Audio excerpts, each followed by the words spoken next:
तमसा नदी को पार करने के पश्चात रथ तीव्र गति से बढ़ने लगा। द्रुत गति से दौड़ता हुआ रथ निर्मल जल से युक्त वेदश्रुति नामक नदी के तट पर जा पहुंचा। वेदश्रुति नदी को पार कर रथ दक्षिण दिशा की ओर बढ़ता गया। वे उस स्थान में पहुंच गए जहां समुद्रगामिनी गोमती नदी प्रवाहित हो रही थी। सरिता के दोनों तटों पर सहस्त्रों गौओं की झुंड हरी हरी घास चर रही थी। गोमती नदी को लंघ कर रथ ने मोरों और हंसों के कलरवों से व्याप्त स्यंदिका नामक नदी को भी पार किया। ये क्षेत्र धन धान्य से संपन्न और अनेक जनपदों से घिरा हुआ था। राम ने सीता को बताया कि पूर्वकाल में इस क्षेत्र को राजा मनु ने इक्ष्वाकु को दिया था। शीघ्रगामी अश्वों ने रथ को विशाल और रमणीय कोसल देश की सीमा तक पहुंचा दिया। सीमा के पार होते ही राम रथ से नीचे उतरे और अयोध्या की ओर मुख कर श्रद्धापूर्ण वचनों में कहने लगे, सूर्यकुल के सत्यवादी नरेशों द्वारा स्नेहपूर्वक परिपालित है अयोध्या नगरी। विवश होकर आज मुझे तुझसे दीर्घकाल के लिए विलग होना पड़ रहा है। हे जन्मभूमि, मेरी दृष्टि में तुम सदैव स्वर्ग से भी अधिक श्रद्धेय और पूजनीय रही हो। तुम्हारी सेवा मेरा गौरव है, किंतु परिस्थितिवश मुझे आज तुम्हारी सेवा से विमुख होना पड़ रहा है। हे जननी, तुम सदैव मेरे लिए प्रेरणामयी रही हो।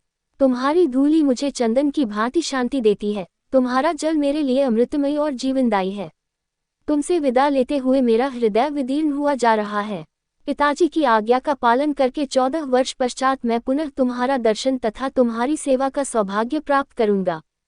तब तक के लिए हे माता, मुझे विदा दो। हे माता, तुम्हें शत शत प्रणाम, कोटि कोटि प्रणाम। इतना कहकर राम ने अयोध्या प्रदेश की धूलि को मस्तक से लगा लिया। उनके नेत्र अश्रुपूरित हो गए, किंतु प्रयास करके उन्होंने अपनी भावनाओं को नियंत्रित किया और पुनः रथ पर बैठ गए। प्रथासीन हो जाने के पश्चात वे लक्ष्मण एवं सीता को मातृभूमि की गरिमा एवं महत्व के विषय में बताने लगे। वे कलुषनाशिनी परम पावन भागीरथी गंगा के तट पर पहुंच गए।